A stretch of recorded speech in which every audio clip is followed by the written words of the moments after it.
अनंत कोटि ब्रह्मांड नायक सामने खड़े हैं जिसके, क्या बोले? नहीं बोलते। भगवान समझ गए कि अभी ध्रुव की जो वाणी है वो थोड़ा सुप्त है, सोई हुई है। तो क्या किया कि पस्पर्श बालम कृपया कपोले, अपना पांचजन्य शंख लेकर भगवान ने ध्रुव जी के कपोलों से यानी गालों से स्पर्श कराया। अब इसमें बहुत सारे भाव हैं बंधुओं। भागवत के ये जो प्रसंग हैं ये बड़े भावुक प्रसंग हैं और इन पर आचार्यों ने बड़े बड़े भाव गाए हैं। कहां तक उनकी व्याख्या होगी? भगवान अपने हाथ से वो शंख लेकर ध्रुव के गाल से लगाते हैं। आचार्यों ने भाव दिया है कि केवल शंख गाल से लगाकर ध्रुव की वाणी में सरस्वती का वास नहीं किया भगवान ने। एक कारण वो भी है क्योंकि संसार में जितनी भी विद्या है, जितना भी ज्ञान है, उस समस्त ज्ञान का, समस्त विद्या का जो स्रोत है वो भगवान का पांचजन्य शंख है। सारे ज्ञान का अधिष्ठान है। संपूर्ण ज्ञान, संपूर्ण विद्या ये भगवान के शंख से प्रकट होती है। तो अब वो शंख गालों से ध्रुव के लगाया, मानो ध्रुव की वाणी में सरस्वती का वास किया। पर दूसरा भाव ऐसा भी है कि आज भगवान चाहते तो ये काम अपने संकल्प से भी कर सकते थे। उसके लिए शंख गालों से लगाने की जरूरत नहीं है। भगवान केवल संकल्प कर लेते कि ध्रुव को समस्त विद्याओं का ज्ञान हो जाए, तो इतने संकल्प से ही ध्रुव जी को सब हो जाता। अरे जो ब्रह्मा को संकल्प से वेदों का ज्ञान करा सकते हैं कि ब्रह्मा वेदज्ञो भवतु इति संकल्प मात्रेणैव ब्रह्मा वेदज्ञो जातः, तो वो भगवान क्या नहीं कर सकते? संकल्प से ब्रह्मा को ज्ञानी बना सकते हैं, क्या ध्रुव जी को नहीं बना सकते? उसके लिए शंख लेकर ध्रुव के गालों से लगाने की जरूरत थोड़ी है। पर फिर भी भगवान वो शंख ध्रुव के गालों से लगा रहे हैं। क्यों? उसके पीछे यही कारण है बंधुओं कि आज ध्रुव ने तो भगवान को देख लिया, पर भगवान का ध्रुव जी को देखकर मानो मन नहीं भर रहा। मेरे बांके बिहारी चाह रहे हैं कि मैंने देखा ही है, लेकिन एक बार अपने भक्त को थोड़ा छू भी लूं कि ये कितना प्यारा बच्चा है। जैसे छोटा बच्चा सामने होता है, हम उसके गाल छूते हैं, हमारा मन करता है कि इस बच्चे को एक बार थोड़ा छू लें, कितना प्यारा। तो आज मानो बांके बिहारी उस छोटे से ध्रुव को, अपने भक्त को मानो छूने के लिए मचल गए हैं। शंख के बहाने आज मानो ध्रुव जी का स्पर्श बांके बिहारी कर रहे हैं, छू रहे हैं। ध्रुव जी 12 श्लोकों में बड़ी सुंदर स्तुति भगवान की गा रहे हैं। क्या कहते हैं? ध्रुव उवाच योऽन्तः प्रविश्य मम वाचमिमां प्रसुप्तां संजीवयत्यखिल शक्ति धरः स्वधाम्ना अन्याश्च हस्तचरण श्रवणत्वगादि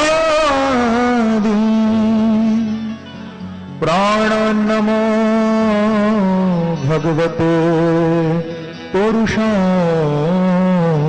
तुभ्यम्।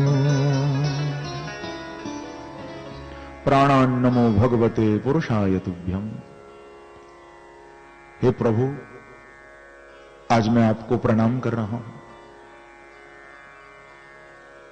आपको मैं नमस्कार कर रहा हूं, क्योंकि हे नाथ, आपने मेरे ऊपर अनंत कृपा बरसाई है। सर्वप्रथम तो आज मेरे अंदर प्रवेश करके आपने मेरी सोई हुई वाणी को संजीवयति, जागृति दे दी। आपने मेरी वाणी को जगा दिया, और वाणी को जगा दिया, इसका सबसे बड़ा प्रमाण यही है प्रभु कि आज मैं आपके सामने बोल रहा हूं। बंधुओं, भगवान के आगे बोलना ये कोई छोटी बात नहीं है, बहुत बड़ी बात है।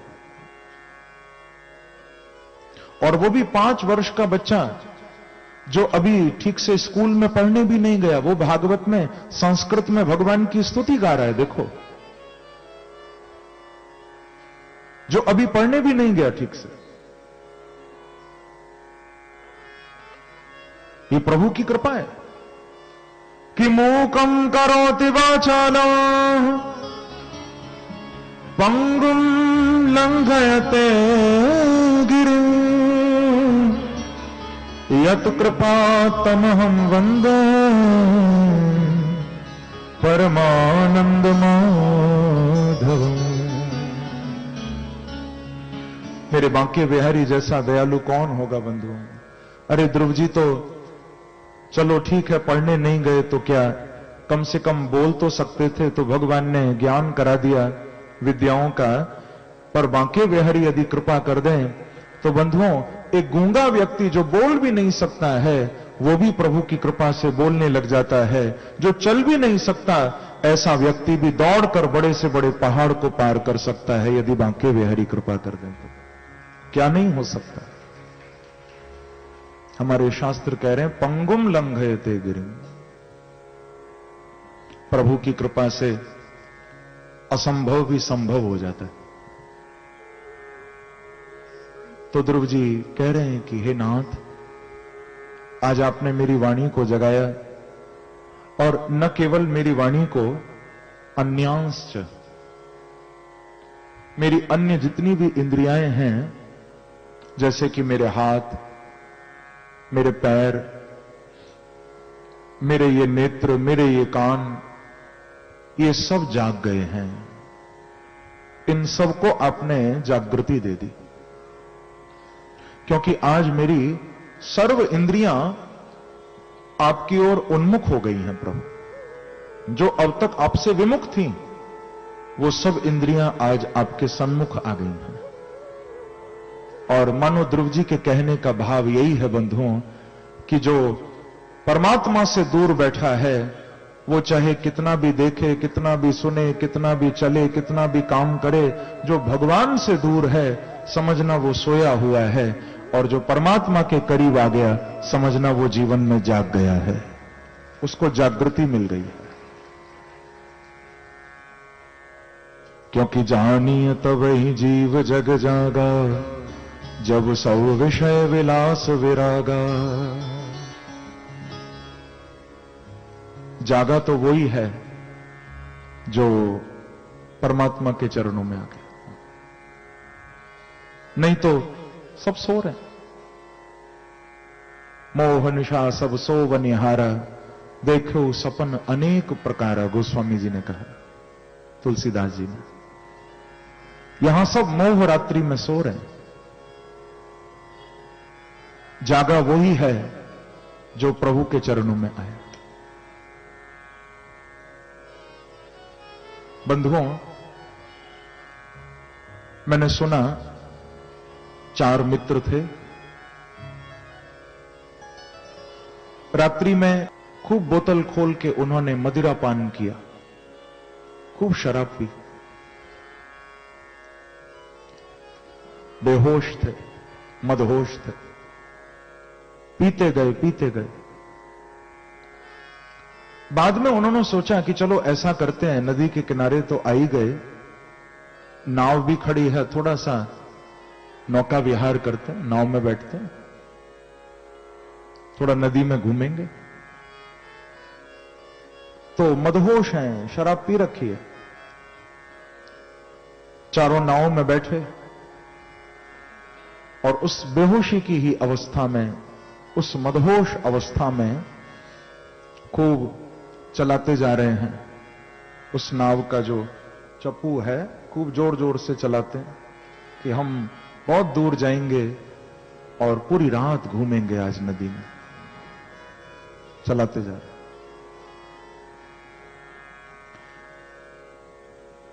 बाद में नींद आ गई, सो गए। पर मालूम है, जब चारों की आंख सुबह खुली तो उन्होंने क्या देखा कि नाव वहीं किनारे पर खड़ी हुई है। जब उठे तो उन्होंने सोचा न जाने कहां के मारे कहां पहुंचे होंगे, न जाने कहां कितनी दूर निकल गए होंगे। पर आंखें खुली तो देखा कि नाव तो वहीं किनारे पर खड़ी है। क्यों? क्योंकि उन्होंने चप्पू तो खूब चलाया लेकिन रस्सी खोलना भूल गए थे। रस्सी किनारे से बंधी हुई थी और मदहोश थे, पी रखी थी। तो मेहनत खूब करी, प्रयास खूब हुआ, लेकिन रस्सी खोलना भूल गए। बंधुओं, इसी प्रकार से हम लोग भी संसार में जो काम करते हैं वो बेहोशी की अवस्था में करते हैं, सोते हुए करते हैं, मोह रात्रि में, उस आसक्ति रूपी निद्रा में हम सब सोते हुए काम करते हैं। अब परमात्मा तक पहुंचना तो चाहते हैं लेकिन डोर संसार से बांध रखी है, इसीलिए प्रयास करने के बाद भी नहीं पहुंच पाते। एक बार डोर खोलकर देखो तो नाव अपने आप बिहारी जी के चरणों तक चली जाएगी। और डोर खोलने के लिए थोड़ा जागना पड़ेगा, उसके लिए जागृति चाहिए। वो सोते सोते नहीं होगा, जागना पड़ेगा। संत कहते हैं, आशिक होकर सोना क्या रे। यदि परमात्मा को पाना है तो सोना कैसा? सोने का मतलब बेड पर सोने से नहीं है, सोने का मतलब मोह में, आसक्ति में सोना। आशिक होकर सोना क्या रे, मुश्किल से ये नर्तन पाया, इसको पाकर खोना क्या रे। क्यों जीवन को गवा रहे हो? ध्रुव जी कह रहे हैं कि प्यारे, आज आपने मुझे जगा दिया, मैं बड़ा भाग्यशाली हूं। बाद में ये भी कहा कि भक्ति मुहुः प्रवहतां त्वयि में प्रसंगो भूयादनंत महता ममलाशयाना येनांजसो बणमुरु व्यसनो भवाब्धे निशे भवद्गुण कथा मृतपान मत्तः। इस श्लोक में ध्रुव जी ने भगवान से सत्संग की कामना की है। देखो, 5 साल का बच्चा बांके बिहारी को पाने के बाद क्या मांग रहा है? कोई दौलत नहीं मांगी संसार की। आज का शायद कोई 5 वर्ष का बच्चा होता और प्रभु के चरणों में चला भी जाता, परमात्मा मिल भी जाते और कहते कि क्या चाहिए, तो शायद थोड़ी सी चॉकलेट्स मांग लेता, आइसक्रीम भी मांग सकता था, कोई सॉफ्ट ड्रिंक भी मांग सकता था, क्योंकि ये सब आदतें बच्चों को आज बचपन से ही लग जाती। लेकिन ध्रुव जी ने ऐसा कुछ नहीं मांगा। हालांकि आजकल के बच्चे भी बहुत तेज है। मैंने सुना किसी स्कूल में छोटी सी कैंटीन थी बच्चों के लिए, वहां पर अलग अलग चीजें रखी हुई थी, कहीं थोड़े से फ्रूट्स रखे थे, चॉकलेट्स रखी थी, और बच्चों को मौका दिया कि आप आगे बढ़ के अपने आप ले लो। लेकिन वहां पर टीचर ने लिखे भी रखा था कि 1 से ज्यादा नहीं लेना, 1 ही लेना। और वहां बहुत सारे एप्पल्स भी थे, ऑरेंजेस भी थे, तरह तरह के फल। तो जहां एप्पल की वो बकेट छोटी सी रखी थी, ऊपर लिखा हुआ था कि 1 से ज्यादा नहीं। क्यों? बिकॉज गॉड इज वॉचिंग, भगवान देख रहे हैं। तो एक बच्चा बड़ा चालाक था, वो आगे बढ़कर आया और बाकी जितनी भी चीजें रखी थी ना, उन सब के ऊपर लिख दिया कि एप्पल एक ही लेना, बाकी जितना भी और कोई चीज चाहिए कितनी भी ले लो। क्यों? Because God is busy in watching the apples. बोले भगवान वहां देख रहे हैं, वो थोड़े व्यस्त हैं, बाकी चीजें जितनी चाहो उठा लो। बोलो वृंदावन बिहारी लाल की जय। तो शायद कोई बच्चा होता भगवान से अपने भोलेपन में, क्योंकि बच्चे भगवान का ही रूप होते हैं, अपने भोलेपन में कोई संसार की वस्तु मांग सकता था। पर धन्य है ध्रुव जी, उन्होंने और कोई वस्तु नहीं मांगी, यही कहा कि हे बांके बिहारी, आप ऐसी कृपा करो जब तक मैं संसार में रहूं, मुझे इन कानों से आपका सत्संग सुनने को मिलता रहे और मेरी वाणी से निरंतर आपका नाम निकलता रहे। बोलो ध्रुव जी महाराज की जय। कह दिया कि प्रभु मेरी और कोई कामना नहीं है, बस मैं आपसे यही चाहता हूं, निरंतर मैं सत्संग करता रहूं बस। भगवान ध्रुव जी को कहते हैं कि बेटा तू चिंता नहीं कर, तुझे सत्संग भी मिलेगा, तू मेरे चरणों से जुड़ा रहेगा।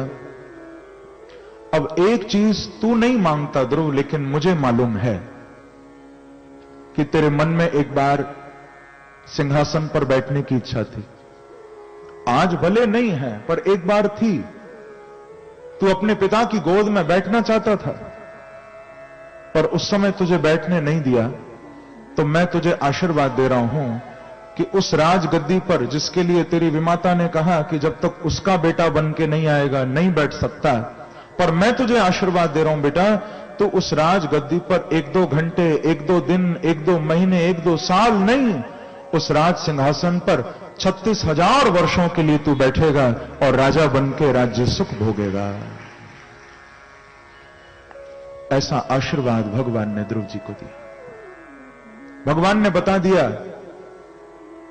कि संसार में ऊपर उठाने का या ऊपर से नीचे लाने का काम मेरा ही है। बता दिया कि सबकी डोर मेरे हाथ में है। सुरुचि ने कहा था ना, मेरा बेटा बनेगा तभी गद्दी पर बैठेगा। तो भगवान ने कह दिया कि यहां कोई गद्दी पर बिठाने वाला, उतारने वाला नहीं है, सबकी डोर मेरे हाथ में। बेटा मेरा आशीर्वाद है, तू ही उस गद्दी पर बैठेगा। ध्रुव जी ने कहा कि प्रभु मैं तो आपसे ये चाहता ही नहीं था, आपने ये वरदान क्यों दिया? ठीक है, पहले इच्छा थी गद्दी पर बैठने की, पर अब तो मैं नहीं चाहता, आप ये वरदान क्यों दे रहे हो? भगवान ने कहा बेटा इसमें मेरी गलती नहीं है, अब तू चाहे न चाहे मैं तो दूंगा। क्यों? क्योंकि मैं जिसके जीवन में आता हूं तो उसकी आज की नहीं, बोले अगली पिछली सारी इच्छाओं को मैं एक बार में ही पूरा कर देता हूं। बांके बिहारी कह रहे हैं कि केवल अभी जो प्रेजेंट में तेरे मन में भाव है वो तो पूरा होगा ही, पर आगे पीछे भी जो कामनाएं हैं वो भी सब पूरी हो जाएंगी।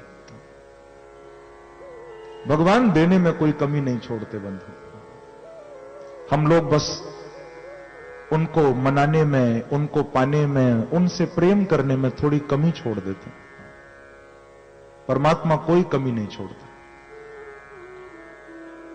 वो तो हमेशा भक्तों पर कृपा ही बरसाते हैं। इसीलिए मेरे पूज्य गुरुदेव का एक भाव है बड़ा प्यारा, भक्त बहुत गाया करते हैं कि ऐसे बांके बिहारी मेरे जो परम दयालु हैं, उनकी तो सबको जय जयकार करनी चाहिए। जरा गाओ मेरे साथ भाव से कि बांके बिहारी लाल तेरी जय होवे,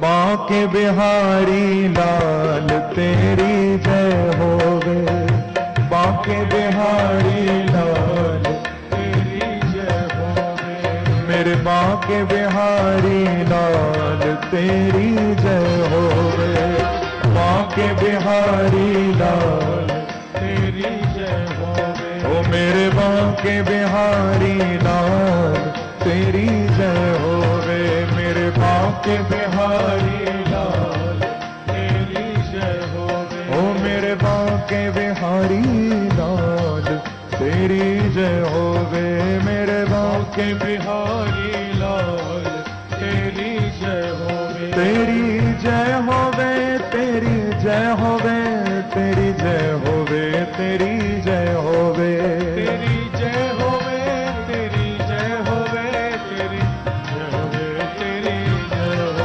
तेरी जय होवे, तेरी जय होवे, तेरी जय होवे, तेरी जय होवे, तेरी जय होवे, तेरी जय होवे, तेरी जय होवे, सबका वो भाव से तेरी जय होवे, ओ मेरे बांके बिहारी लाल तेरी जय होवे, मेरे बांके बिहारी लाल तेरी जय होवे, ओ मेरे बांके बिहारी लाल तेरी जय होवे।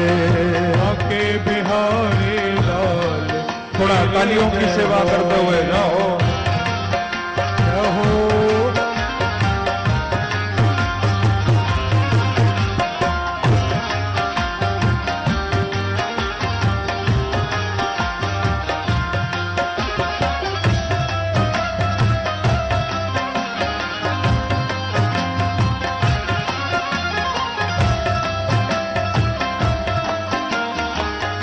वृंदावन बिहारी लाल की जय हो।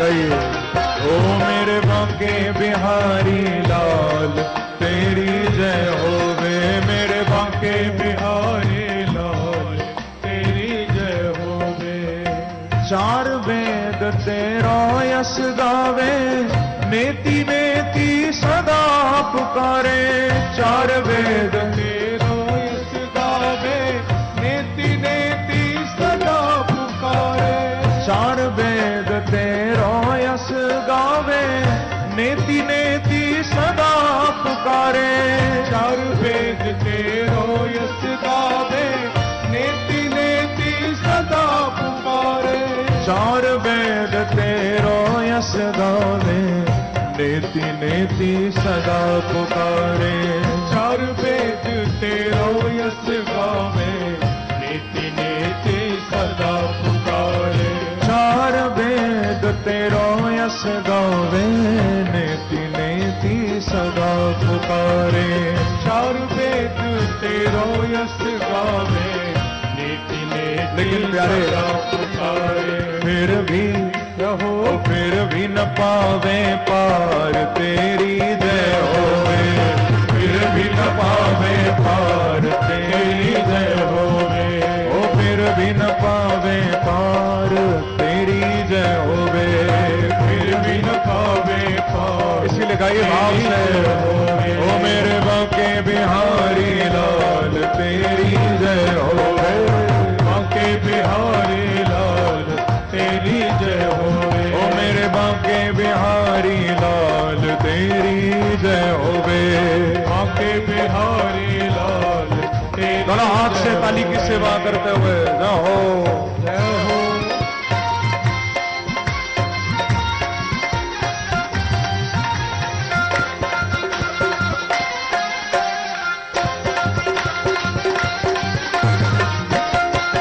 वृंदावन बिहारी लाल की जय हो।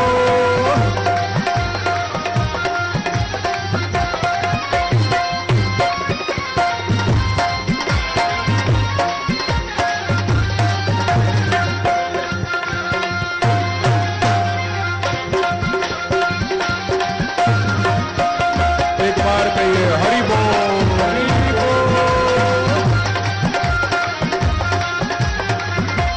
ओ मेरे बांके बिहारी लाल तेरी जय होवे, बांके बिहारी लाल तेरी जय होवे, मेरे बांके बिहारी लाल तेरी जय होवे, बांके बिहारी लाल तेरी जय होवे, दुख संकट के तुम रखवारे, भक्तन की आंखों के तारे, दुख संकट के तुम रखवारे, भक्तन की आंखों के तारे, दुख संकट के तुम रखवारे,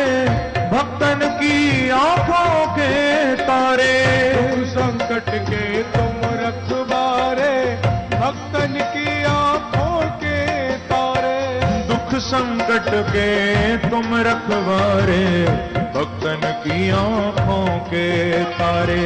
दुख संकट के तुम रखवारे, भक्तन की आंखों के प्यारे। ओ दुख संकट के तुम रखवारे, भक्तन की आंखों के तारे। दुख संकट के तुम रखवारे, भक्तन की आंखों। इसीलिए प्यारे, अब दूर करो, अब दूर करो अंधकार, तेरी जय होवे। दूर करो अंधकार, तेरी जय होवे। अब दूर करो अंधकार, तेरी जय होवे। दूर करो अंधकार। कई भाव से ओ मेरे बाके बिहारी लाल, तेरी जय होवे। बाके बिहारी लाल, तेरी जय होवे। ओ तेरी जय होवे, तेरी जय होवे, तेरी जय होवे, तेरी जय होवे। तेरी जय होवे, तेरी जय होवे, तेरी जय होवे, तेरी जय होवे। तेरी जय होवे, तेरी जय होवे, तेरी जय होवे, तेरी जय होवे। तेरी जय होवे, तेरी जय होवे, तेरी जय होवे। कई भाव से ओ मेरे बाके बिहारी लाल, तेरी जय होवे। बाके बिहारी लाल, तेरी जय होवे। मेरे बाके बिहारी लाल, तेरी जय होवे। बाके बिहारी लाल, तेरी जय होवे। हम दुखियारे द्वार तिहारे, रैन दिना यह विनय पुकारे। हम दुखियारे द्वार तिहारे, रैन दिना ये विनय पुकारे। हम दुखियारे द्वार तिहारे, रैन दिना यह विनय पुकारे। हम दुखियारे द्वार तिहारे, रैन दिना यह विनय पुकारे। हम दुखियारे द्वार तिहारे, रैन दिना यह विनय पुकारे। हम दुखियारे द्वार तिहारे, रैन दिना यह विनय पुकारे। ओ हम दुखियारे द्वार तिहारे, रैन दिना यह विनय पुकारे। हम दुखियारे द्वार तिहारे, रैन हे मेरे प्यारे, विनय पुकारे। कर भव सागर, कर भव सागर से पार, तेरी जय हो। कर भव सागर से पार, तेरी जय हो। ओ कर भव सागर से पार, तेरी जय होवे। हम सागर से पार, तेरी जय जय मेरे बाके बिहारी लाल, तेरी जय होवे। मेरे बाके बिहारी लाल, तेरी करो हाथ उठाकर पानी की सेवा करते हुए जय हो। जय हो।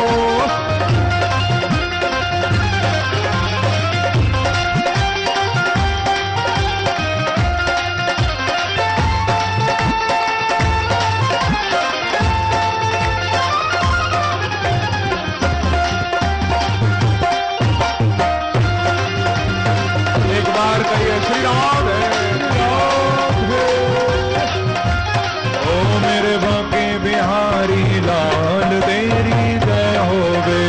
बाके बिहारी लाल, तेरी जय होवे। तेरी जय होवे, तेरी जय होवे, तेरी जय होवे, तेरी जय होवे। तेरी जय होवे, तेरी जय होवे, तेरी जय होवे, तेरी जय होवे। तेरी जय होवे, तेरी जय होवे, तेरी जय होवे, तेरी जय होवे। तेरी जय होवे, तेरी जय होवे, कई भाव से तेरी जय हो। ओ मेरे बाके बिहारी लाल, तेरी जय होवे। मेरे बाके बिहारी लाल, तेरी जय होवे। मेरे बाके बिहारी लाल, तेरी जय होवे। बाके बिहारी लाल, तेरी जय होवे। हम पागल हैं दुनिया वाले, स्वार्थ के हैं सब मत वाले। हम पागल हैं दुनिया वाले, स्वार्थ के हैं सब मत वाले। हम पागल हैं दुनिया वाले, स्वार्थ के हैं सब मत वाले, पागल है दुनिया वाले, स्वार्थ के हैं सब मत वाले।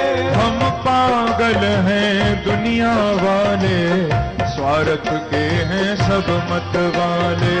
हम पागल हैं दुनिया वाले, स्वार्थ के हैं सब मत वाले। हम पागल हैं दुनिया वाले, स्वार्थ के हैं सब मत वाले। हम पागल हैं दुनिया वाले, स्वार्थ के हैं सब लेकिन आप कैसे हो? वाले। ओ भक्तन के, ओ भक्तन के रखपाल तेरी जय होवे, भक्तन के रखपाल तेरी जय होवे। हाँ, भक्तन के रखपाल तेरी जय होवे। भक्तन के रखपाल कई तेरी भाव से जय होवे। मेरे बाके बिहारी लाल तेरी जय होवे, बाके बिहारी लाल तेरी जय होवे। तेरी जय होवे, तेरी जय होवे, तेरी जय होवे, तेरी जय होवे, तेरी जय होवे, तेरी जय होवे, तेरी जय होवे, तेरी जय होवे। तेरी जय होवे, तेरी जय होवे, तेरी जय होवे, तेरी जय होवे, तेरी जय होवे, तेरी जय होवे, तेरी कई मस्ती से जाओ। ओ मेरे बाके बिहारी लाल तेरी जय होवे, मेरे बाके बिहारी लाल तेरी जय होवे। ओ मेरे बाके बिहारी लाल तेरी जय होवे, बाके बिहारी लाल तेरी जय होवे। ओ मेरे बाके बिहारी लाल तेरी जय होवे, बाके बिहारी लाल तेरी जय होवे। ओ मेरे बाके बिहारी लाल तेरी जय होवे, बाके बिहारी लाल तेरी जय होवे। मेरे बाके बिहारी लाल तेरी जय होवे, बाके बिहारी लाल तेरी जय होवे। तेरी जय होवे, तेरी जय होवे, तेरी जय होवे, तेरी जय होवे, हो तेरी जय होवे, तेरी जय होवे, तेरी जय होवे, तेरी जय होवे। ओ मेरे बाके बिहारी लाल तेरी जय होवे, ओ मेरे बाके बिहारी लाल तेरी जय होवे। बोलो वृंदावन बिहारी लाल की जय, जय श्री राम। तो श्री ध्रुव जी महाराज मानो प्रभु की जय जयकार करते हैं, भगवान की कृपा को, बांके बिहारी की कृपा को ध्रुव जी प्राप्त करते हैं। बाद में जब लौटकर आए थे अपने महलों में, बहुत ध्रुव जी का स्वागत हुआ। इनके पिता उत्तानपाद ने बहुत स्वागत ध्रुव जी का किया। आगे विवाह भी हुआ। इला और ब्रह्मी दो इनकी पत्नियां थीं। उत्कल, वत्सर आदि इनके सुंदर बच्चे हुए। इनके भाई उत्तम की मृत्यु हुई। एक यक्ष ने उनका वध किया। बाद में ध्रुव जी का यक्षों से युद्ध हुआ। विजय ध्रुव जी की हुई। 36,000 वर्षों तक राज्य सुख भोगा। अंत में बद्रीनाथ पधारे और वहां पर आसन लगा के भजन करने बैठे तो भगवान के पार्षद विमान लेकर आए और उन्होंने ध्रुव जी को कहा कि भो भो राजन सुभद्रम ते वाचम नो वहित शृणु यह पंचवर्षस्तपसा भवान देवमति त्रिपत। पार्षदों ने ध्रुव जी को कहा कि ध्रुव जी, अब आपको यहां इस मृत्युलोक में भजन करने की जरूरत नहीं है। हम आपके लिए विमान लेकर आए हैं, आप विमान में बैठिए और प्रभु के धाम चलिए, क्योंकि आपने यह 5 वर्षस तपसा, आपने 5 वर्ष की आयु में इतना तप कर लिया, इतना भजन कर लिया कि अब आगे का भजन प्रभु के चरणों में जाके करना हो। अब यहां करने की जरूरत नहीं है। बंधुओं, ध्यान रखना, भागवत का यह प्रसंग हमको शिक्षा दे रहा है कि संसार में आपने जो कुछ कमाया, जो कुछ इकट्ठा किया, वो सब यहीं छोड़ना पड़ेगा, लेकिन जीवन में किया हुआ भजन ही हमेशा तुम्हारे साथ जाएगा। यहां भी साथ रहेगा और जब जाओगे तो तुम्हारा भजन तुम्हारे साथ जाएगा। तुम्हारे किए हुए अच्छे काम तुम्हारे साथ जाएंगे। चलम चित्तम चलम वित्तम चलम जीवन यौवने, चला चले ही संसारे धर्म एको ही निश्चल। आपका धर्म, आपके अच्छे कर्म, आपका साधन, आपका भजन, वही ऐसा है जो हमेशा साथ है। बाकी तो सारा संसार आ रहा है, जा रहा है, क्योंकि संसरति गच्छति इति संसार है, जो चलता ही रहता है, जो आगे बढ़ता ही रहता है, वही संसार है। तो यहां पर श्री ध्रुव जी मृत्यु के मस्तक पर अपना चरण रखे, विमान में जाके बैठे।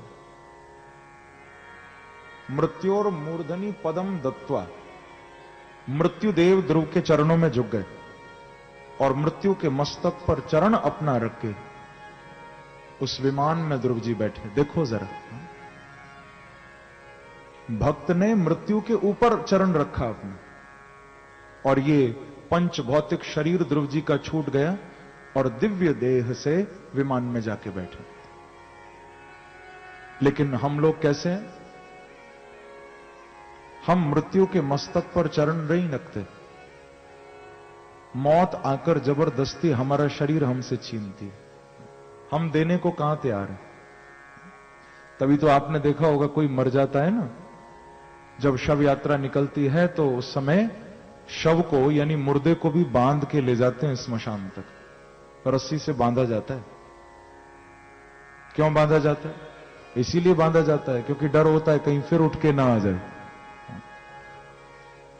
घर वाले बांध के छोड़ के आते हैं कि भैया आप पधारो, नहीं तो बांधने की जरूरत क्या है? संसार से इतना मोह है ना कि कहीं फिर वापस ना आ जाए, तो बांध के लेके जाते। पर ध्रुव जी को किसी ने जबरदस्ती नहीं की, मृत्युदेव भी उनका शरीर नहीं ले पाए, ध्रुव ने अपने आप अपना शरीर छोड़ा और अकेले भगवत धाम नहीं पधारे। बंधुओं, ध्रुव का विमान जा रहा है और ध्रुव के आगे ध्रुव की माता सुनीति भी विमान में बैठ के प्रभु के चरणों में जा रही है, क्योंकि जिस मां ने ध्रुव जैसे बच्चे को जन्म दे दिया, वो मां सबसे पहले बिहारी जी के चरणों में पहुंच जाती है। आगे मां का विमान है, पीछे ध्रुव जी का विमान है। मां के पांव दाबे तो हकदारे जन्नत हो गए, मेरे जितने ख्वाब थे सारे हकीकत हो गए। मां के चरणों में जन्नत है। तो सुनीति आगे गई, ध्रुव जी का विमान पीछे प्रभु के चरणों में गया। ये प्रसंग सुखदेव जी ने सुनाया। बोलो ध्रुव जी महाराज की जय, सुनीति मैया की जय, वृंदावन बिहारी लाल की जय। ध्रुव चरित्र सुनाने के बाद भागवत में श्री ध्रुव जी के वंश का वर्णन आगे किया, जिसमें महाराज अंग हुए, अंग के पुत्र वेन हुए, और वेन के शरीर का मंथन करने से पृथु भगवान प्रकट हुए। जिन पृथु भगवान को ब्राह्मणों ने वेन के शरीर का मंथन करके प्रकट करवाया था, जो भगवान के कला अवतार हैं। बोलो प्रथु भगवान की जय। 24 अवतारों में से एक अवतार हैं प्रथु भगवान। इनके साथ लक्ष्मी स्वरूपा महारानी अर्ची भी प्रकट हुई थी। इन्होंने बड़ी अच्छी तरह प्रजा का पालन किया बंधुओं। इनके राज्य में प्रजा बहुत सुखी थी। अकाल की समस्या को दूर किया, पृथ्वी का दोहन करके गौ रूप में अनेक वत्स बनाकर अनेक बीज पदार्थों को प्राप्त किया। इनके अश्वमेध यज्ञों की कथा भी भागवत में आई। इन्होंने संकल्प किया था कि मैं 100 अश्वमेध यज्ञ करूंगा, लेकिन जब जब अश्वमेध यज्ञ करने बैठते तब तब इनके यज्ञ में इंद्र कोई ना कोई विघ्न डालता था। क्योंकि ऐसा लिखा है कि कोई व्यक्ति 100 अश्वमेध यज्ञ कर ले जीवन में, तो वो आगे चल के फिर स्वर्ग का राजा इंद्र बन जाता है, यदि कोई 100 अश्वमेध यज्ञ करे। अब भैया अपनी गद्दी की चिंता तो सबको होती है, हमारी गद्दी न चली जाए। तो ये जब जब यज्ञ करने बैठते इंद्र विघ्न डालता, कभी अश्व ले जाता, कभी कोई रूप बनाकर आकर उस यज्ञ को खंडित कर देता। बड़ी समस्या। पृथु भगवान को थोड़ा क्रोध आया कि इंद्र हमें यज्ञ नहीं करने देता, तो इन्होंने संकल्प किया कि मैं इंद्र को मार डालूंगा। बाद में फिर इनको समझाया गया कि महाराज आप ये बताइए कि ये जो यज्ञ आप कर रहे हैं क्या इंद्र बनने के लिए कर रहे हैं? तो इन्होंने कहा कि हमें इंद्र बनने की कोई इच्छा नहीं है, हम तो नारायण को, भगवान विष्णु को प्रसन्न करने के लिए यज्ञ कर रहे हैं। अरे बोले महाराज फिर ऐसा क्यों नहीं करते? 100 की जगह 99 यज्ञ कर लो, एक यज्ञ कम कर लो, उससे क्या होगा? बोले आपका भाव सच्चा होगा तो नारायण 99 में ही प्रसन्न हो जाएंगे और उधर इंद्र की गद्दी भी बच जाएगी। 100 मत करो, एक छोड़ दो। तो इन्होंने ऐसा ही किया, 100 की जगह 99 यज्ञ किए और यज्ञ से भगवान प्रसन्न हो गए। प्रभु ने यज्ञ कुंड से साक्षात प्रकट होकर इनको दर्शन दिया। बोलो यज्ञ नारायण भगवान की जय। यज्ञ कुंड में से भगवान प्रकट हो गए और कहा कि आप हमसे वरदान मांगिए। पृथु जी ने कितना प्यारा वरदान मांगा। भागवत में पृथु जी कह रहे हैं भगवान को कि न कामये नाथ तदप्यहम क्वचित न यत्र युष्मत् चरणाम्बुजासव महत्तमांतर हृदयान्मुखच्युतो विधत्स्व कर्णायुतमेष मे वरः। वाह, ऐसी कामना बंधुओं शायद ही किसी ने भगवान के चरणों में की होगी जैसी पृथु जी कर रहे हैं। कहते हैं कि हे नाथ न कामये, मेरे अंदर संसार की कोई कामना नहीं है,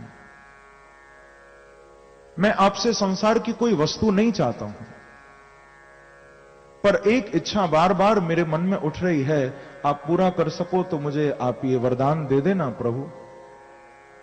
क्या वरदान चाहिए? कि विधत्स्व कर्णायुतमेष मे वरः। मुझे आपसे ज्यादा नहीं, हे नारायण, केवल 10,000 कान चाहिए। कितने कान चाहिए? 10,000। संस्कृत में आयुत कहते हैं 10,000 को। विधत्स्व कर्णायुतमेष मे वरः। ये मुझे वर दो आप कि मेरे शरीर में 10,000 कान हो जाएं। भगवान ने कहा कि पृथु जी आप होश में तो हैं ना, कहीं नींद में तो नहीं? 10,000 कान? अरे भैया क्या करोगे 10,000 कान लेकर? क्योंकि संसार में तो इन 2 कानों से ही लोगों की बहुत बुराइयां सुनने को मिल जाती हैं। दुनिया भर की बातें इन 2 कानों से हम जीवन भर सुनते रहते। तेरी मेरी, इसकी उसकी, सारा दिन हमारा इसी में तो निकलता है। जो मिलता है उसको हम यही कहते हैं, और सुनाओ कैसे हो। सुनते ही तो रहते हैं सारा दिन, और सुनाओ और सुनाओ। मैं तो कहूंगा किसी को मिला करो तो ये मत बोला करो और सुनाओ, यदि बोलना ही है तो ये बोला करो कि प्रभु का नाम सुनाओ, हरि नाम सुनाओ। और सुनाओ क्या? और सुनाओ यानी दुनिया की बातें कह दिया करो, प्रभु का नाम सुनाओ, हरि नाम सुनाओ। भगवान बोले कि प्रभु जी इन 2 कानों से इतनी दुनिया भर की बातें सुनने को मिलती हैं, आप 10,000 कान मांग रहे हो क्यों? तो पृथु जी ने यही कहा कि हे नाथ, यदि आपको संसार की निंदा स्तुति सुनने वाले कान मुझे देने हैं तो मैं हाथ जोड़ के कहूंगा कि बिल्कुल नहीं देना। कौन से कान दो? संसार की बुराई या संसार की प्रशंसा सुनने वाले नहीं। मुझे देना हो तो ऐसी कृपा करो कि जिन कानों से मैं आपकी कथा सुन सकूं, आपका नाम सुन सकूं, ऐसे 10,000 कान मुझे आप प्रदान कर दो। बोलो पृथु जी महाराज की जय। कान भी चाहिए तो संसार की निंदा स्तुति सुनने वाले में, आपका नाम हम सुन सकें। इन 2 कानों से जब आपका नाम सुनते हैं तो तृप्ति नहीं होती, इसीलिए मुझे 10,000 कान दो। और भगवान ने कहा भी एवमस्तु, ऐसा ही होगा, चिंता नहीं करो। इन 2 कानों में भगवान ने पृथु जी को 10,000 कानों की शक्ति दे दी। यदि 10,000 ब्राह्मण बैठकर भागवत जी का मूल पाठ करें तो पृथु जी के पास वो शक्ति थी कि उन सब ब्राह्मणों को अलग अलग सुन सकते थे, कौन क्या पाठ करे, ऐसा भगवान ने आशीर्वाद दिया। बाद में सनत कुमारों से इनका सत्संग भी हुआ था। व्यालालय द्रुमावैते प्यरिक्ता अखिल संपदा, बड़ा स्वागत इन्होंने सनत कुमारों का किया था, खूब सत्संग हुआ।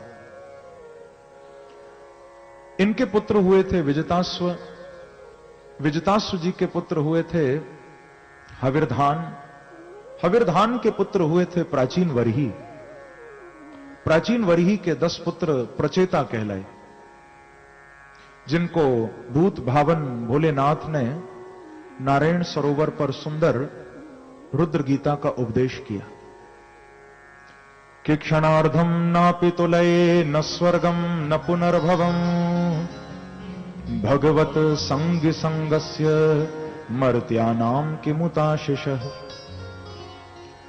इस रुद्र गीता में सुंदर सत्संग की महिमा भगवान शिव ने भागवत में बताई।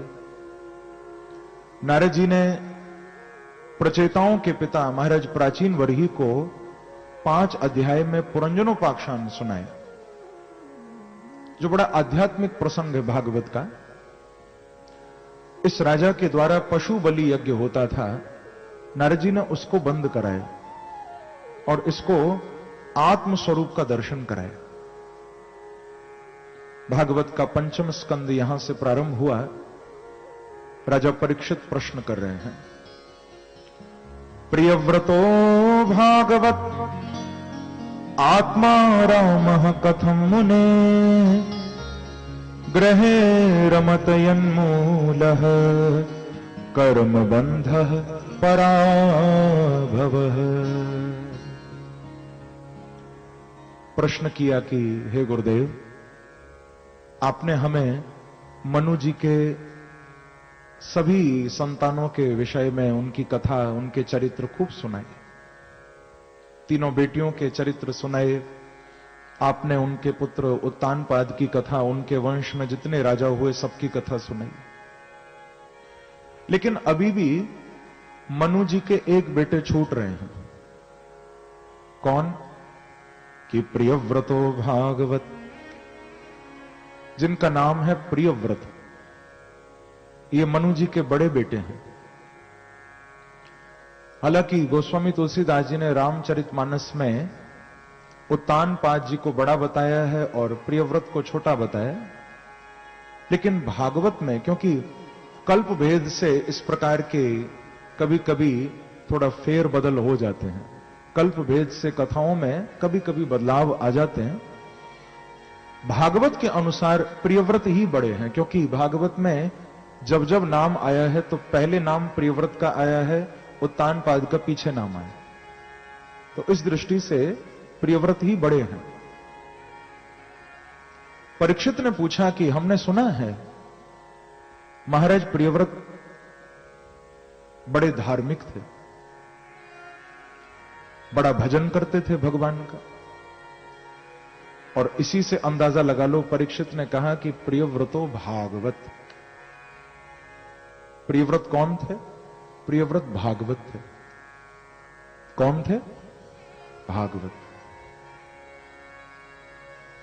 यानी हम लोग तो भागवत कथा सुन रहे हैं, पर प्रियव्रत स्वयं भागवत हो गए थे।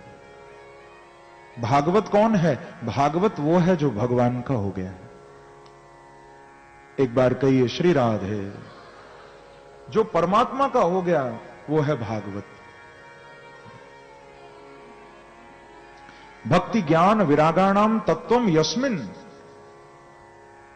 जिसके अंदर भक्ति ज्ञान वैराग्य का तत्व विराजमान हो गया वो भागवत बन गया। तो प्रियव्रत जी परम भागवत है। प्रियव्रत का अर्थ भी होता है प्रियम व्रतम भगवद उपासना लक्षणम यस्य। व्रत का अर्थ तो आप सब जानते होंगे, व्रत माने संकल्प। हम कहते हैं ना हमने ये व्रत ले लिया, संकल्प ले लिया। तो प्रियव्रत वो है बोले जिसने भगवान को पाने का संकल्प ले लिया, क्योंकि इससे ज्यादा प्रिय और कोई व्रत नहीं हो सकता। प्रियम व्रतम भगवत उपासना लक्षणम यस्य सह प्रियव्रत है। तो प्रियव्रत जी महाराज बहुत भजन करते थे। श्री नारद जी के चरणों में गंधमादन पर्वत पर ब्रह्म विद्या को प्राप्त कर रहे हैं। पिता मनु इनके पास आए और पिता ने शादी के लिए इनको कहा कि बेटा भजन करते करते तुमको बहुत समय हो गया, अब तुम गृहस्थ आश्रम में प्रवेश करो, विवाह करो, शादी करो। पिता की बात नहीं मानी तो फिर पितामह को आना पड़ा। पितामह यानी ब्रह्मा, क्योंकि मनु के पिता हैं ब्रह्मा। कल आप कथा में सुन रहे थे कि ब्रह्मा से ही मनु का जन्म हुआ। तो श्री ब्रह्मा जी को आना पड़ा। ब्रह्मा जी ने भागवत में बड़ा समझाया प्रियव्रत को और गृहस्थ आश्रम की महिमा भी बताई कि गृहस्थ आश्रम कोई साधारण आश्रम नहीं है बेटा। इस आश्रम में यदि तुम थोड़ा सजग होके बस रहो, थोड़ा सा सावधान होके रहो, तो गृहस्थ आश्रम भगवान को पाने के लिए सबसे सरल रास्ता है। आप मुझे बताओ जरा, क्या नंद बाबा सन्यासी थे? क्या वसुदेव जी ब्रह्मचारी थे? क्या दशरथ जी महाराज वानप्रस्थी थे? ये जितने भी भक्त हुए हैं ये सब घर में थे, ये सब गृहस्थ थे, पर इनका गृहस्थ उस कोटि का था कि इनको घर छोड़ के नहीं जाना पड़ा, बल्कि इनके घर में प्रभु लाला बन के आ गए स्वयं। इनका गृहस्थ उतना उच्च कोटि का था, क्योंकि भगवान को पाने के लिए घर नहीं छोड़ना पड़ता। भगवान को पाने के लिए वन में नहीं जाना पड़ता। मैं कहा करता हूं भगवान को पाने के लिए बस अपने मन को वन बनाना पड़ता है। रहो घर में पर मन को वन बना लो। आपके मन में संसार की जगह प्रभु आ जाएं तो भगवान घर में ही मिल जाएंगे। और वैसे आप चाहे घर छोड़ के वन में चले जाओ, वन में भी यदि आपके मन में संसार ही रहा तो वन में भी भगवान नहीं मिलेंगे। प्रेम से कहिए श्री राधे। श्री राधे। ये बात समझाई गई। महाराज प्रियव्रत समझ गए। इन्होंने गृहस्थ आश्रम में प्रवेश किया। विश्वकर्मा की बेटी वर्हिष्मती से इनकी शादी हुई। इनको सुंदर सुंदर पुत्र हुए। सबसे बड़े बेटे थे इनके, जिनका नाम था आग्नेद्र। आग्नेद्र महाराज के पूर्वचित्ती नाम की अप्सरा से 9 पुत्र हुए, जिनमें सबसे बड़े थे नाभि। मेरु देवी नाम की इनकी पत्नी हुई। और महाराज नाभि के यहां भगवान एक अवतार लेकर आए जिसे कहते हैं ऋषभ अवतार। बोलो ऋषभ देव जी महाराज की जय। ऋषभ देव के रूप में अवतार प्रभु ने लिया। यह अवतार भी बड़ा सुंदर है। ऋषभ देव जी ने वैराग्य की शिक्षा भागवत में दी। पूर्ण वैराग्य इनके जीवन में था। और ध्यान रखना बंधुओं, वैराग्य शब्द जो है ना, ये वाणी से बोलने में बड़ा सरल है, पर वैराग्य को जीवन में धारण करना बहुत कठिन है, बहुत मुश्किल है। कहने को लोग वैरागी हो जाते हैं, लेकिन कितना वैराग्य उनके जीवन में है ये तो बांके बिहारी जाने।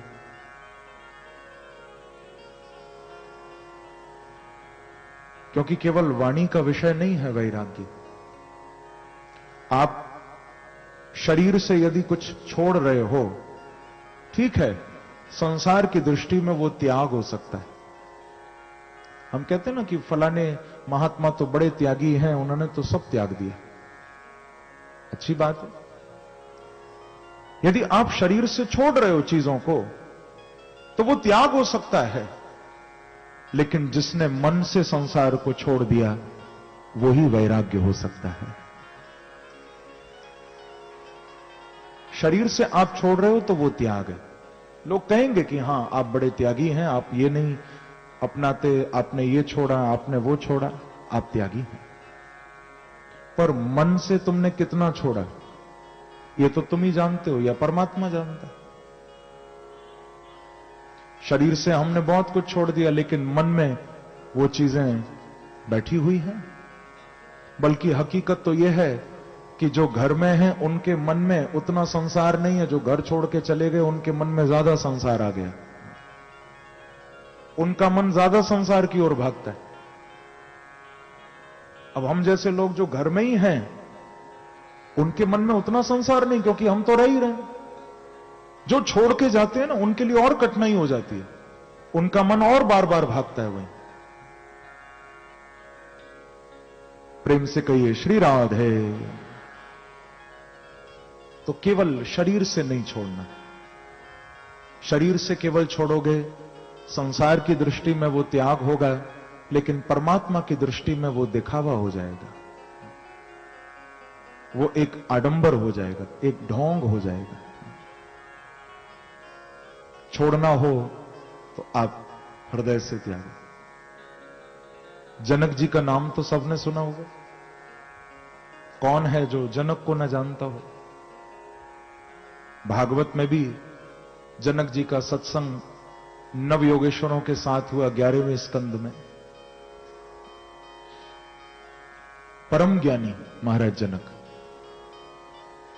अब कई महात्मा ऐसे हुए हैं जो घर छोड़ छोड़ के वन में गए भगवान को पाने के लिए, लेकिन जनक ऐसे हुए हैं जो घर में रहते हुए राजा होते हुए परम ज्ञानी हो गए, सिंहासन पर बैठे हुए। भाई बुद्ध भी राजा के पुत्र थे।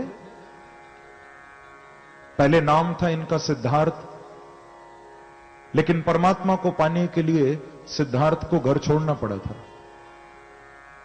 निकलना पड़ा था। राजा शुद्धोदन के बेटे थे, पर निकलना पड़ा था।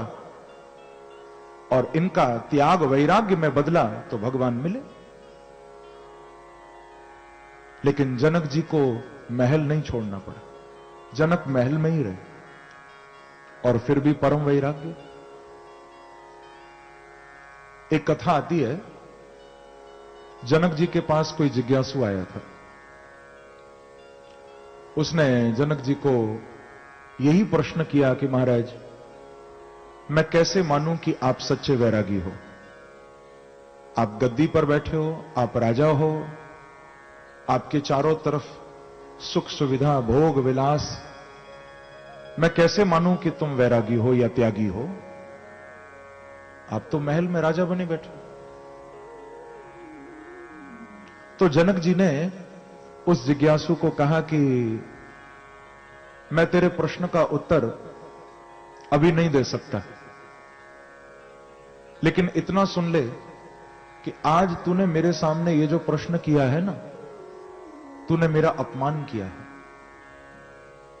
बोले महाराज, मैंने तो कोई अपमान नहीं किया, मैंने तो एक छोटी सी बात पूछी। जनक जी बोले नहीं, तूने मेरा अपमान किया। मैं तुझे आज ही सजा सुनाता हूं कि तुझे फांसी पर लटकाया जाएगा, तुझे मारा जाएगा। तूने मेरा तिरस्कार किया, तूने मेरा अपमान किया। नौकरों को कहा कि इसको कल सुबह होते ही फांसी दे दी जाए। अब सोचो उस जिज्ञासु का क्या हाल हुआ होगा। वो तो बेचारा पूछने आया था और यहां मरना पड़ रहा है, बड़ा परेशान हो गया। जनक जी ने कहा कि चिंता नहीं कर, फांसी कल सुबह दी जाएगी, तब तक तुझे जो कुछ भोगना है, जो सुख सुविधा मेरे महल की लेनी है, सब ले ले, कल सुबह मरेगा तू। अब उसके सामने थाली में 56 भोग लाए गए। जनक जी ने अपने सामने ही बिठाया कि खूब खा, आराम से, जितना खाना हो। अब आज्ञा दी तो वो खाने लगा। जनक जी पूछते हैं उसको कि नमक ठीक है या नहीं, मिर्च ज्यादा तो नहीं है, मीठा कैसा बना है?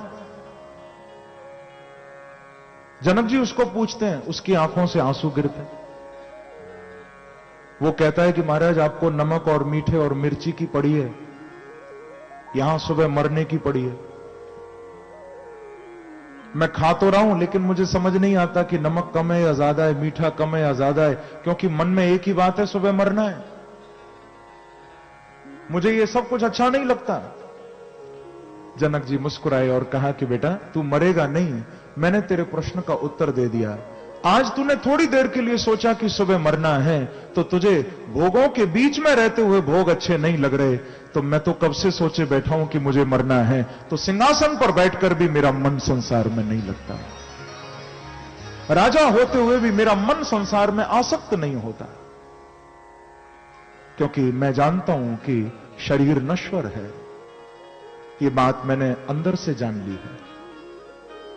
तो बीच में रहते हुए भी मैं आसक्त नहीं हूं, मैं निरासक्त हूं। प्रेम से कहिए श्री राधे, श्री राधे। हमारे वृंदावन के एक संत हुए श्री अग्रदास जी, उन्होंने एक बड़ा प्यारा दोहा गाया है। अग्रदास जी कह रहे हैं कि अगर भजन आतुर करो, जब लग या घट श्वास, अगर भजन आतुर करो, जब लग या घट श्वास, क्योंकि नदी किनारे रूखड़ा, जब तब होवे विनाश। अग्रदास जी कह रहे हैं कि भैया, भगवान का भजन करो तो आतुर होके करो, परमात्मा को पुकारो तो अंदर तुम्हारे आतुरता होनी चाहिए। यानी भगवान का भजन करने के लिए कल पर बात मत टालना कभी। क्यों? क्योंकि नदी किनारे रूखड़ा, जब तब होवे विनाश। भैया, यदि एक नदी है और उस नदी के किनारे कोई छोटा सा पौधा यदि उग आया है तो क्या गारंटी है कि वो कब तक रहेगा? नदी के किनारे एक पौधा उगा है, कब तक रहेगा? बोले जब तक नदी में बाढ़ नहीं आती, जब तक नदी का पानी नहीं बढ़ता। और पानी कब ज्यादा आ जाए, पानी की लहर कब तेज आ जाए, क्या कोई जानता है? बस किसी भी वक्त तेज लहर आएगी और उस पौधे को उखाड़ के ले जाएगी। ऐसे ही इंसान है, न जाने कब वो काल आएगा और जीवन को लेके चला जाएगा। तभी तो मुझे कहना पड़ता है बंधुओं, संसार में जो आपको मिला है, अब ठीक है हम उसको मालिक बन के अपनाते हैं कि इसके मालिक हम हैं, लेकिन यहां कोई मालिक नहीं है। यहां जो भी वस्तु आपको मिली है सब अमानत के रूप में, सब छोड़नी पड़ेंगी, देनी पड़ेंगी। यदि बेटा मिला है तो वो भी अमानत है, बेटी मिली है तो वो भी अमानत है, क्योंकि जमाई आएगा तो बेटी को ले जाएगा और बहू आएगी वो बेटे को ले जाएगी। प्रेम से कहो श्री राधे। सच्ची बात है। एक लड़का और लड़की शादी होने वाली थी दोनों की, तो लड़के ने कहा कि देख अब हम शादी करेंगे, पर तू औरों की तरह तो नहीं करेगी। बोले क्या? देख जब हमारी शादी होगी कहीं ऐसा ना हो कि तू फिर मुझे फोर्स करने लगे कि मुझे नए घर में रहना है, मुझे अलग घर में रहना है, मैं मां बाप के साथ तुम्हारे नहीं रहूंगी। ऐसा तो नहीं करेगी कि मुझे अलग घर दिलाओ, अलग घर दिलाओ? तो लड़की ने कहा कि नहीं नहीं, मैं बिल्कुल ऐसा नहीं करूंगी। अरे मैं क्यों अलग घर में जाऊं, तुम अपने मां बाप को अलग घर दिला देना, मैं तो उसी में रहूंगी। बोलो वृंदावन बिहारी लाल की जय। तो सब कुछ अमानत है। बेटी है तो जमाई की अमानत है, बेटा है तो बहू की अमानत है। बंधुओं, शरीर है तो शमशान की अमानत है, और जिंदगी है तो वो मौत की अमानत है। सब देना पड़ेगा। शरीर स्मशान ले लेगा, मौत आएगी तुम्हारी जिंदगी को ले जाएगी। अपना क्या है? अपना तो कुछ भी नहीं है। सच कहूं तो अपने तो केवल बांके बिहारी हैं बस, और कोई अपना नहीं। बोलो वृंदावन बिहारी लाल की जय। जय जय श्री राधे। अपने हैं तो केवल परमात्मा अपने, बाकी कोई अपना नहीं है। सब कुछ छोड़ना पड़ेगा ही। श्री ऋषभ देव जी ने पूर्ण वैराग्य को भागवत में चरितार्थ किया, अपने पुत्रों को शिक्षा दी बहुत सुंदर सुंदर। गुरु न सस्यात्, स्वजनो न सस्यात्, पिता न सस्यात्, जननी न सस्यात्। संसार की नश्वरता के बारे में बताया। इनके 100 बेटे थे। अपने पिता के उपदेश को पाकर 100 के 100 बच्चे परम ज्ञानी, परम योग्य बने। पिता का उपदेश ऐसा जीवन में उतरा कि 100 पुत्रों में से 81 पुत्र तो नैष्ठिक ब्रह्मचारी हो गए, जिन्होंने शादी नहीं की, आजीवन ब्रह्मचर्य व्रत का पालन किया। इसी प्रकार से 10 पुत्रों ने विवाह किया था और राजगद्दी को संभाला। 9 बेटे नवयोगेश्वर कहलाए थे, जिनकी कथा 11वें स्कंद में भागवत की आएगी। सबसे बड़े पुत्र इनके थे राजर्षि भरत। भरत जी का चरित्र भागवत में सुनाया। उतना समय मेरे पास आज नहीं है कि मैं बहुत विस्तार करूं, क्योंकि आज नंद महोत्सव तक हमको जाना है, प्रसंग बहुत हैं। तो कुछ सार सुनाते हुए, कुछ प्रसंगों का थोड़ा विस्तार करते हुए आपको नंद महोत्सव तक लेके चलूंगा। भरत जी का जीवन बड़ा दिव्य था। 3 जन्मों की कथा भागवत में इनके आई है। पहले ऋषभ देव जी के बेटे थे, बाद में एक हिरण के बच्चे से मोह हुआ तो हिरण की योनि में चले गए थे। मृग शरीर इनको मिला था। क्योंकि गीता में प्रभु ने कहा है, यम यम वापि स्मरण भावम त्यजत्यन्ते कलेवरम। संसार में रहते हुए जैसा आपका भाव होगा, शरीर छोड़ते समय जैसे तुम्हारे मन की स्थिति होगी, वैसे ही तुमको आगे गति मिलेगी। तो एक हिरण के बच्चे से मोह किया था, हिरण की योनि में जाना पड़ा था। बाद में भगवान ने फिर कृपा की तो एक ब्राह्मण के घर में इनको जन्म मिला। एक राजा था जिसका नाम था रहुगण। उस रहुगण नाम के राजा को भरत जी ने भागवत में सुंदर ज्ञानोपदेश किया। उस राजा ने इनसे अपनी पालकी उठवाई थी। ये जंगल में बैठे थे। राजा रहुगण अपनी पालकी में बैठकर यहीं गंगा सागर कपिल भगवान के चरणों में ज्ञान पाने के लिए आ रहा था। राजा बड़ा अभिमानी था। जो कहार इसकी पालकी को लेकर चल रहे थे, वो थोड़ा थकने लगे। यात्रा बड़ी लंबी थी। तो राजा रहुगण ने उनको कहा कि देखो, तुम ऐसा करो, जंगल में कोई भी बैठा हो उसे उठा के ले आओ, मेरी पालकी उठवाओ। अब उन्होंने देखा तो भरत जी बैठे थे। भरत जी को उठा के ले आए और पालकी उठवाने में लगा दिए। भरत जी पालकी उठा के चलने लगे। पर जब पालकी लेकर चलते हैं, मना तो नहीं किया, आराम से चल रहे हैं, पर भैया संतों का चलना भी थोड़ा अलग होता है। हम लोग तो जब चलते हैं सिर उठा के चलते हैं, सामने वाले को अपने आगे कुछ समझते नहीं, हम ही हम हैं, ऐसे चलते हैं। पर जब संत महापुरुष चलते हैं ना, तो वो नीचे देखते हुए चलते हैं। नीचे देखते हुए यानी कि पैरों के नीचे कोई चींटी ना आ जाए, कोई ऐसा जीव जो बोल नहीं सकता कहीं हमारे पैरों से मर न जाए, देखते हुए चलते।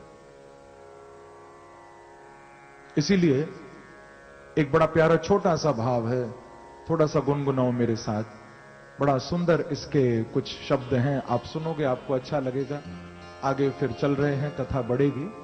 कि तुलसी मगन भये हरि गुण गाय के, तुलसी मगन भये हरि गुण गाय के, तुलसी मगन भये हरि गुण गाय के, तुलसी मगन भये हरि गुण गाय के, हरि गुण गाय के, गोपाल गुण गाय के, हरि गुण गाय के, गोपाल गुण गाय के, ओ हरि गुण गाय के, गोपाल गुण गाय के, हरि गुण गाय के, गोपाल गुण गाय गए।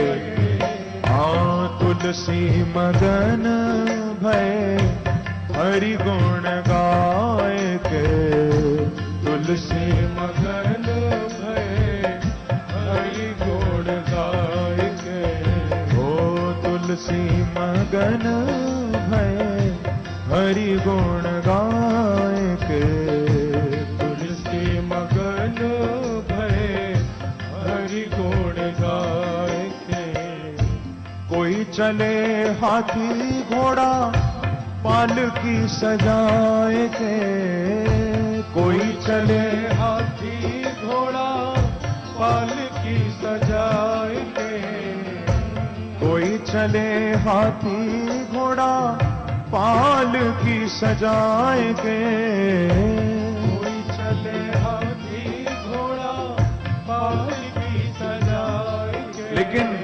साधु चले पैया पैया चींटी को बचाए के, साधु चले पैया पैया चींटी को बचाए के, ओ संत चले पैया पैया चींटी को बचाएंगे।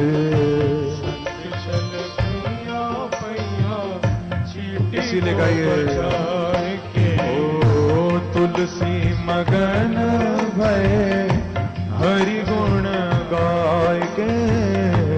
तुलसी मगन भय हरि गुण गाय। थोड़ा तालियों की सेवा करते हुए जाओ।